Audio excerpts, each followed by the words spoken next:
You're listening to the Keep Optimizing podcast to increase your traffic, improve your conversion rates, and grow your profits. Hello and welcome. If you're looking to improve the performance and return on investment of your marketing, then you have come to the right place. I'm Chloe Thomas, the host of this Marketing Focus podcast, and it is very, very cool to have you tuning in. So thanks for joining us. In today's episode, I'm talking to Dan Gingiss about how to get your customers raving about you on social media. Why? Well, because this month we're all about organic social media. And in this episode, you're going to learn about his 5-step WISER process, which makes how to get your customers talking about you so much easier. It really does make something which feels very, very complex really straightforward. I'm going to meet Dan in a moment, but before we do, please do check out the sponsors. This podcast is brought to you by Klaviyo, the ultimate e-commerce marketing platform for email and SMS messaging. Whether you're launching your e-commerce business or taking your brand to the next level, Klaviyo gives you the tools to get growing faster. That's why it's trusted by over 38,000 e-commerce brands. Build your contact lists and emails that pop and create marketing moments that build valuable customer relationships over any distance. Get started for free today. Visit klaviyo.com/masterplan to create your free account. That's klaviyo.com/masterplan. Today I'm chatting with organic social media expert Dan Gingiss. Dan is the author of the best-selling book, Winning at Social Customer Care: How Top Brands Create Engaging Experiences on Social Media, and the co-host of the Experience This Show podcast. Hello, Dan. Well, hi, Chloe. Thank you so much for having me on the show. I'm looking forward to talking with you. Oh, me too. The potential for social is something we're exploring this month, and I'm really interested to get into that different angle we'll be talking about with you. But before we get into all of that, how did you get into social media in the first place? Well, I kind of fell into it. I was a 20-year marketer in corporate America. I worked for companies like Discover, Humana, McDonald's. And my last role at Discover, which is a credit card company in the US, was the head of digital customer experience. I managed the website and the mobile app, and I was assigned my first social media team. Now, no joke, if you go look on Twitter at the date that I signed up for Twitter, it was the date that I got that role at Discover, because I said, man, if I'm going to run a social media team, I better figure out this Twitter thing. And that became my favorite social media channel. I went on to lead social teams at Discover, Humana, McDonald's, and others, and really get a sense for the channel. And for me as a marketer, because I had worked in almost every other marketing channel other than television, the first time I experienced social media as a marketer, I realized that the biggest thing that was different about it was that it was the only marketing channel where people could talk back to you. And I was immediately fascinated about that, because it was the first time that we could communicate one-on-one with customers outside of the call center. And I thought that was a fantastic opportunity for marketers. And so I started focusing immediately in on more the service piece of social, because everybody was talking about the marketing piece. At that time, people thought it was this brand new free broadcast channel where we could just, shout our message and play our TV commercials. And I looked at it as, nope, that sounds annoying. I actually think this is a channel where we can help customers and establish relationships with them. And so went down that path, and kind of the rest is history. That got me into first social customer service and then ultimately customer experience. And that's what we're going to talk about today, kind of, is how you can make the customer experience so awesome, so wow, that they want to talk about you on social. So that's something which a lot of people talk about, a lot of people desire to have happen. A lot of people have it happen to their business without really knowing why.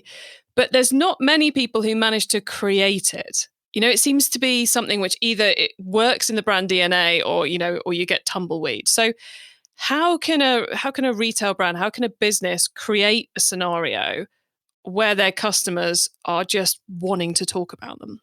Well, I love that you asked that question, because that's actually the subject of my new book coming out in early 2021 called The Experience Maker. But Short answer is I developed a 5-step methodology that I call Wiser that really teaches companies how to create positive experiences that people want to share. And it's based on this concept that the research actually shows people are more willing to share positive experiences than negative experiences. The problem is, as consumers, we just don't have very many positive experiences. So when I do a keynote speech on stage and I ask the audience, how many of you remember the last time that a company completely wowed you in such a way that you couldn't wait to tell your friends and family? And like 4 people in the audience raised their hand. And then I say, how many of you remember the last time a brand disappointed you? And every hand goes up because that's what we experience. We experience disappointment. We experience missed expectations. Very rarely do we experience amazing, remarkable experiences. And I use the word remarkable intentionally because remarkable means worthy of remark, worthy of conversation. And if we can create positive experiences, people will talk about them. And as marketers, that's that word of mouth holy grail that we've been looking for. So the 5 steps of Wiser. W stands for being witty, which is not being humorous. It's about being clever, using language to your advantage to stand out from the crowd. I stands for immersive, which is about creating experiences that people feel in their bones and that are consistent throughout the journey. S stands for shareable, which sounds obvious because we want people to share, but we have to give them a mechanism to share. And we have to find the right spot in the journey where we know they're going to want to share. And that does take some strategic thought to create that moment. E stands for extraordinary. And this is where I tend to get people who I can see in the crowd, they start to get a little nervous because extraordinary sounds like it should be expensive. It sounds like it's about shooting fireworks off for your customers. It's not. It's actually about being just a little bit better than ordinary. Because as I said before, people share really positive experiences and really negative experiences. What they don't share is average experiences. So, meh, pick your word. Nobody says, let me tell you about this perfectly average restaurant I went to last night, right? The average experiences are the ones we don't care about. So you have to be extraordinary, you have to be a little bit better than ordinary. And then the R in Wiser is once you have used WISE to create all these positive experiences, you have to be responsive. And that means being actively engaged in social media, not just using it as a broadcast tool, but having people monitor your account, respond to customer questions, complaints, compliments, any other comments to show the human side of your business. I love that. 5 such clear steps. And we will have to, audience, as soon as that new book is out, we will let you know. Make sure you're on our email list. And I'm sure Dan will give you a way to get on his email list later as well, because it sounds like something we all need. So shall we explore each of, or I guess, which do you think is the most important of the 5? Well, interesting you should ask that. I mean, the best experiences have a combination of some of them. So you kind of set the responsive piece apart because that is once you have gotten these positive experiences, that's what you do next. So really it's about being wise, and the best experiences have more than one of those letters covered. But I would say the one I always suggest you start with is witty. And the reason is that witty is so easy to do. Now, again, this is not about being humorous or telling jokes, because after all, humor in marketing can be dangerous. Something I find funny, you might find offensive, or vice versa. So we got to be careful with humor. But being clever, using more fun words and language, getting rid of industry jargon and acronyms and difficult to read language, that can play a huge role in improving your experience. So what I always suggest is take a look at every communication that you have with your customers. It could be a welcome letter that you send. It could be an invoice or a receipt. It could be any contract or legal disclaimers that you send them. And look for an opportunity to make that language more accessible in the sense of easier to read and maybe even fun to read.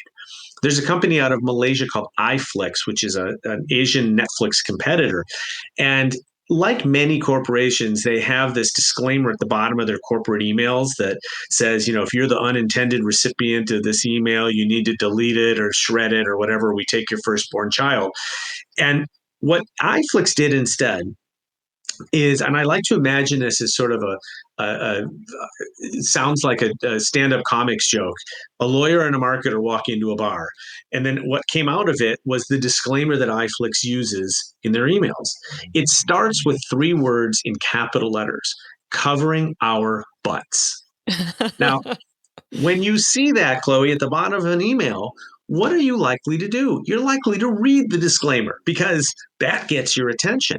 Interestingly, that's exactly what the lawyers want you to do, is read the disclaimer. And when you read this disclaimer from iFlix, it does look like a lawyer and a marketer walked into a bar, had a couple of drinks, and wrote a disclaimer. And it's fun to read. It gets across the legalities, but in a way that's readable and entertaining. And it creates an experience out of something that literally people just normally pass over. And so it's a lost opportunity. If you have a standard disclaimer, it's a lost opportunity to not create an experience where one doesn't exist. So being witty, yeah, you got to find somebody that has a little bit of a sense of humor, that's a little bit creative. But it really is fun. And if you think about how, I'll give you an example because I know your audience is an e-commerce site. It's a great B2B site. It's called Plannable, and Plannable has a sort of a typical B2B site where you scroll and scroll and scroll, and every time you scroll down, you get some new information, and there's graphics and all that, and finally you get to the bottom of the page, and it literally says something like, well, now that you're finished scrolling, maybe we should take an action. And there's a button that says, learn more, or something like that. And it's just cute. And it makes you smile.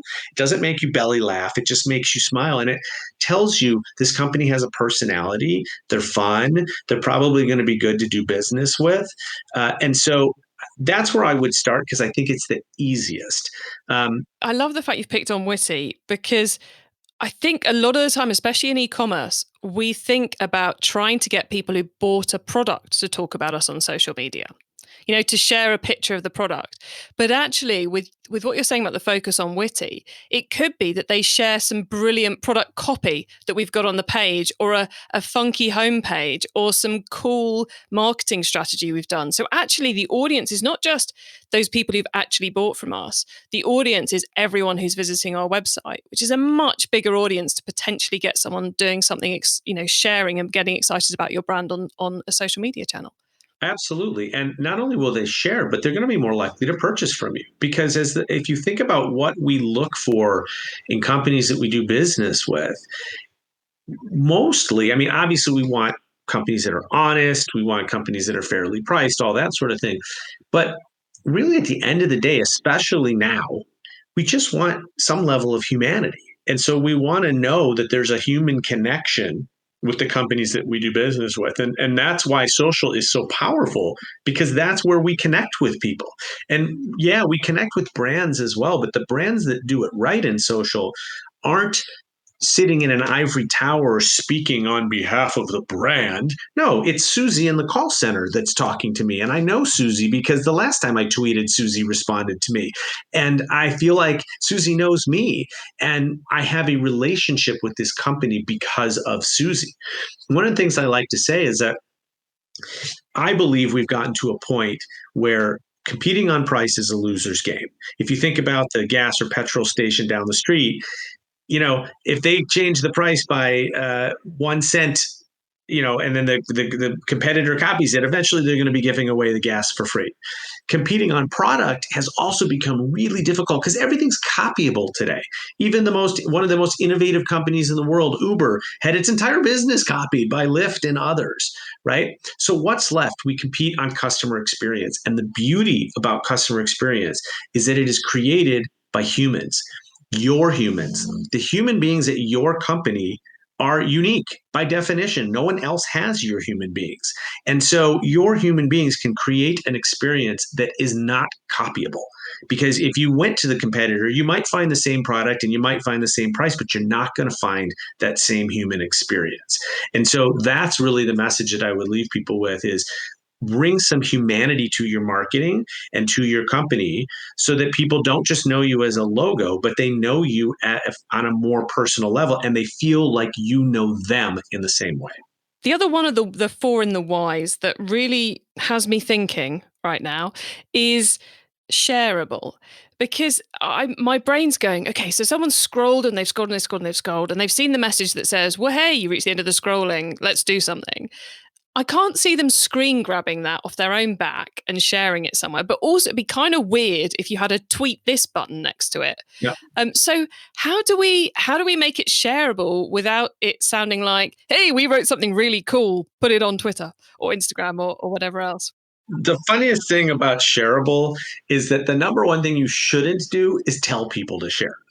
A friend of mine once said, if you have to tell someone it's a selfie spot, it's probably not a selfie spot, right? And so let me give you a great example of a company that I think takes a lot of wise, maybe all four things, maybe not the witty. It's really the I, S, and E. But I'll tell you about the very moment where they make it shareable. So there's a company, it's actually a British company, a spirits company called Sipsmith. They make gin.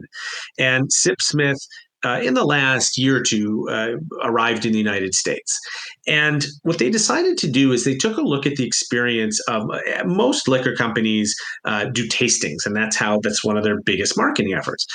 But if you think about what a tasting usually looks like, you walk into a liquor store, you walk into a grocery store, and they hand you a little plastic cup filled with liquid, and you're just supposed to drink it. Now, those of us that have been out of college for a little while don't generally drink that way anymore, right? We're not taking shots. So it's not a great way for me to experience a spirit for the first time. There was a festival in Chicago where I live, and at the festival there was a pop-up tent from Sipsmith. You walk into the tent, the first thing you see is this impeccably dressed bartender. He's got the Sipsmith apron on. He's all branded. The bar is beautiful. It has their bottles. It looks spectacular.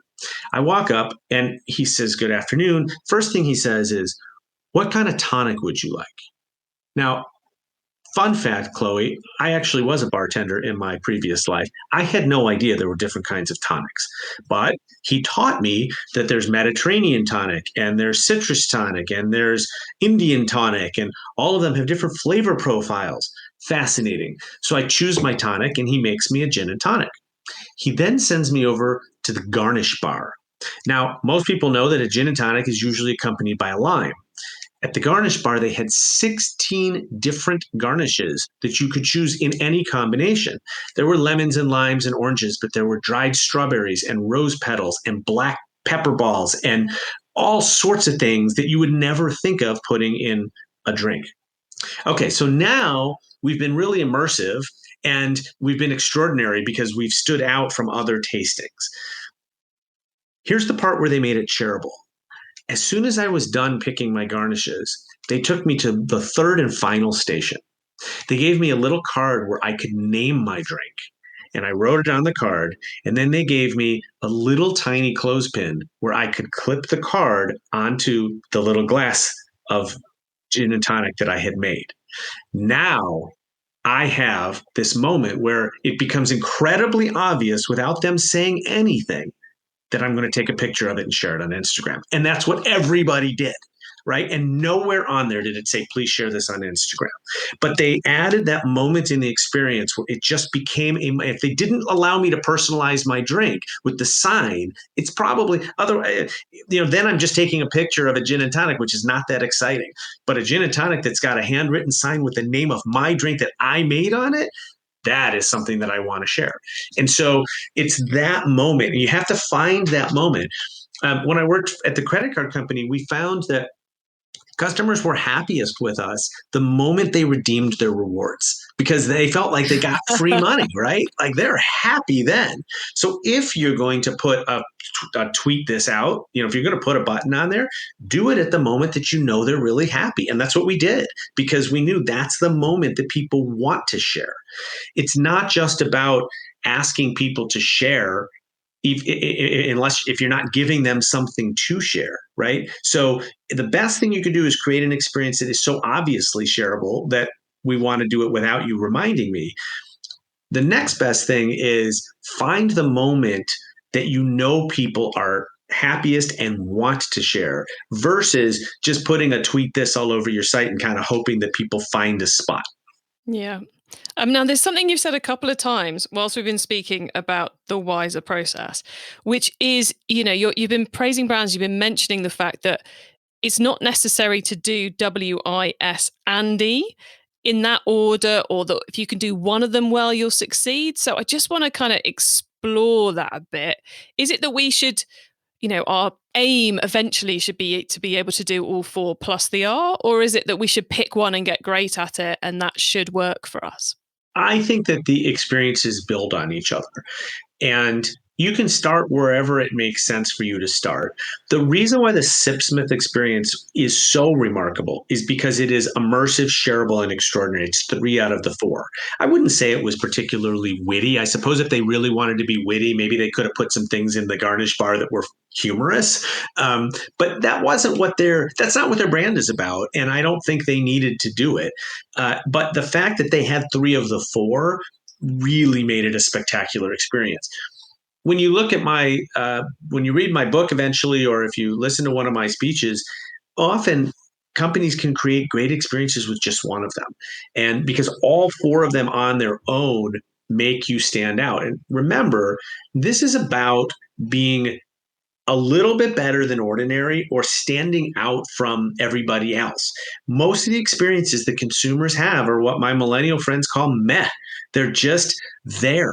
They're not worthy of any remark. And so the bar is so low.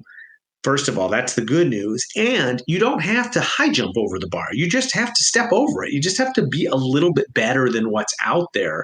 And I think whichever of the letters you choose to start with, you can be very successful. And even if you're focusing on just one of them, because they each in and of themselves make you different from the competition. One of the things that I love to share on Witty, I really dive deep into signage, right? Now, you may say, oh, well, I'm an e-commerce company. I don't have any signs. Not true. There's actually lots of ways to have digital signage, right? What does the splash page look like when you land on your homepage? Is it fun in any way? Is it something that puts a smile on my face? So I share lots of examples of signs, both physical in the real world and digital signs, that get customers to think about your company in a different way, because you're using language that talks to them and that makes them smile. And that one little thing can have a big difference a big effect on what they do next, which is obviously we want them to dive in and spend lots of time on our site and look around. And making somebody smile or laugh is one of the best ways to do that. And what I also love about it is very intentionally, all 4 letters are meant to be 3 things. They're meant to be simple, practical, and inexpensive. So you'll never hear me recommending to you that you shoot off fireworks, or, I very rarely talk about some amazing brands that do crazy amazing experiences, but that no other brand could do because they don't have an extra $1 million in the bank to go create an experience like that. I'm not suggesting that you ever do that. It's actually the small things to me that add up much more. And so even just looking at how you communicate in the signage of your either physical store or e-commerce store is absolutely huge. If people are going to have to wait in line at your physical store or at your restaurant or whatever it is, what kind of sign can you put in front of them that makes waiting in line a little bit more pleasurable? Right? Or that shows empathy for the fact that you're standing in line, right? That says, hey, we know standing in line sucks, and we really appreciate you, and don't worry, when it's your turn, we're going to treat you as if you're the number 1 customer of the day. That gets people saying, okay, I don't mind waiting a few minutes to have my turn. Love it. Well, look, thank you, Dan. We're going to pause now for a reminder of our sponsors, and then we're going to talk about the wider world of organic social media. It's safe to say that most of us have been doing more shopping online lately. And if you're an e-commerce brand, that means you might be seeing more first-time customers. But once they've made that first purchase, how do you keep them coming back? Well, that's what Klaviyo is for. Klaviyo is the ultimate email and SMS marketing platform for e-commerce brands. It gives you the tools to build your contact list, send memorable emails, automate key messages, and more. Way, way more. Whether you're launching a new business or taking your brand to the next level, Klaviyo can help you get growing faster. And it's free to get started. Visit klaviyo.com/masterplan to create your free account. That's klaviyo.com/masterplan. Okay, Dan, so far we've gone deep into how to get your customers raving about you on social media. Now you get to wow us with your insider knowledge about the whole of organic social media. So for the following questions, your answer can be anything to do with organic social media, which of course does include how to get your customers raving about you on social media. How many times can she say social media in a couple of seconds? Dan, are you ready for this? I am ready. Can't wait. Excellent. Let's start with organic social media newbie advice. We've inspired someone to take their first step with social media. What do they need to know to give themselves the best chance of success? I'm going to give you the advice that I got from one of my mentors. To borrow a signature phrase from Nike, just do it. Get out there and start posting. So many people get onto social media and the first thing they do is lurk. They just read and they don't want to post. They don't want to put their own picture out there. They don't want to put themselves out there. And today, that's what people are rewarded for, is being authentic and genuine and human. So go out there, start posting. That's what I did when I joined Twitter back in 2000, whatever it was, 13. And I started off with 0 followers and not knowing what I was doing. And I learned how to use hashtags and I saw what worked and what didn't. And my following grew, my confidence grew, and I got good at creating engageable content. It just takes practice. It's a muscle like anything else. And so just get out there and do it. Excellent. Okay. Once you've started, of course, you've got to keep optimizing. So what's your favorite way to improve organic social media performance? One of my favorite tools that I use is called Lately, and it's at trylately.com. And what it does is it allows you to plug in a blog post, a podcast episode, a video, and it actually extracts it all of the words out and creates dozens, sometimes hundreds of posts for you to put out there using artificial intelligence. Now, yeah, you have to go in and edit them slightly, but generally they turn out really, really well. And so what I love about that is every piece of content that I put out there has a long shelf life. I can go make 50 posts about it and tell Lately to post them out once a week for the next year. So I'm not spamming people, but I'm hitting people at different days and different times with the same piece of content. And if your content is evergreen enough that it's still going to be fresh, you might as well be talking about it for that long. The other great thing is that it allows me to automate a lot of my posting on a platform like Twitter, which then gives me time to go in and do the engaging in real life. So I automate the posting, but then I spend my time actually talking with people and responding and engaging with them, which of course makes them like engaging with me because they know that there's a human behind it. Oh, that's a top piece of advice. Okay, it's impossible to improve our marketing unless we're monitoring the performance, but the list of stuff we could monitor can be overwhelming, especially when it comes to social media. So what for you is the number one organic social media KPI? That is an awesome question. And I'm going to be honest with you, it is not a social KPI. And one of the things that frustrated me about social media, and again, running a bunch of different social teams in corporate America, is that most social media people think that social is somehow different from other marketing channels. That's why we've had this age-old debate of, well, we can't find the ROI of social. Why? We found the ROI of direct mail. We found the ROI of email. We found the ROI of television. We know the ROI of billboards, but we can't find the ROI of social. That makes no sense to me. So the most important KPI is going to be for an e-commerce company should be clicks to your website. If it's not generating clicks to your website, which is ultimately what you need to then make a sale, stop doing it. It's not about likes. It's not about followers. It's not about retweets.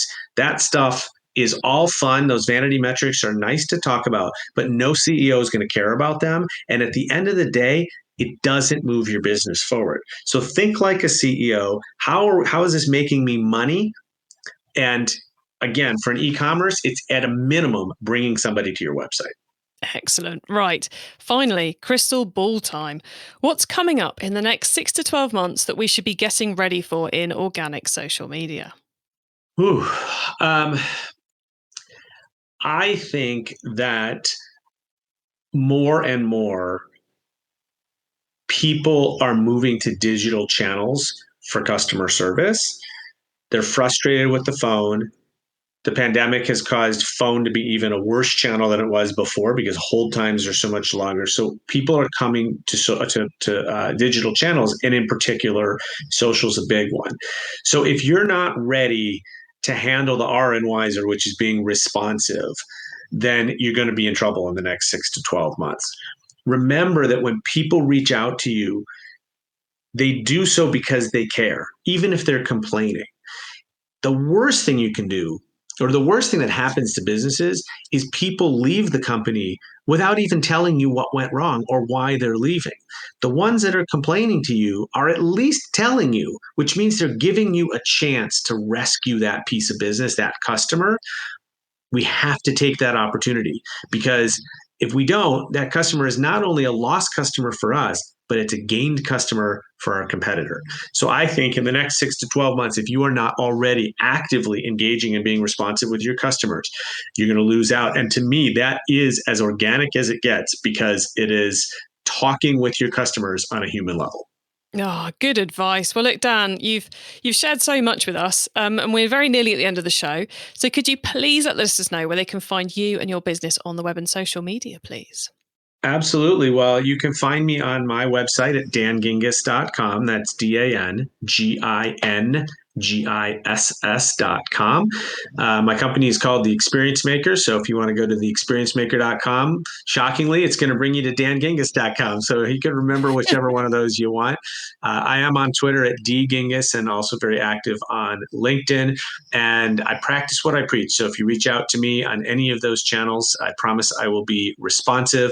I do put out a bi-weekly newsletter filled with customer experience tips and tricks and articles. I do it bi-weekly, which is every other week, because I don't like spam in my inbox either. So I try to limit the number of emails I send out. And so hopefully each one is chock full of valuable information. And presumably anyone who's listening who's desperate to get their hands on that book that's coming out next year, if they go to your website and sign up, that would be the first place to hear about it? Yes. If you go to my website, on the bottom of every page, you can sign up for the newsletter. And yes, that will be the first group that learns of when it is available. And maybe even you'll find a special offer in there as well for my newsletter subscribers. Oh, very exciting. Okay, well, look, Dan, thank you so much for being on the Keep Optimizing podcast. You've been an excellent guest, giving us lots of good advice to go away and think about, and probably several of our listeners are now craving a gin as well. So, Sorry to make you thirsty there. So, thank you so much for coming on the show. Thank you, Chloe. I really appreciate it. So there you have it, everyone. How to get your customers, the visitors to your website, to start talking about you on social media. And it's all about that wiser process that Dan was explaining there. So that's witty, immersive, shareable, extraordinary. And once you've got one or two of those working, then you've got to make sure you are responsive. So that was that 5-step process that he ran through that will be in that new book coming out next year. For now, you can get his book on customer service on social media. It's great. I've got a copy myself. And you can get links to everything that we discussed, the full transcript of this episode, important notes and more at keepoptimizing.com. That is with an S, not a Z. Don't forget. And if you've enjoyed this episode, I strongly recommend you check out the one we've done with Neil Schaefer, because in it, he's talking about influencer marketing and actually turning your fan customers into influencers and nano influencers, in fact. So I think it sits quite well with the objectives of this one, even though the strategy and the way you do it is completely different. Now, if you've got questions on anything from this episode, from my interview with Neil, or anything to do with organic social media, really, you need to get signed up to our Q&A webinar at the end of the month. You can do that at keepoptimizing.com, or if it's already happened, you can watch the replay.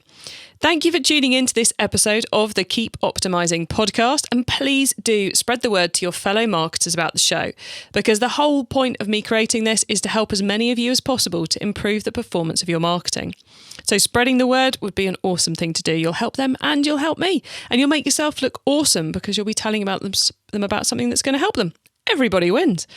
Now have a great week and make sure you listen to the next episode so I can help you to keep optimizing your marketing.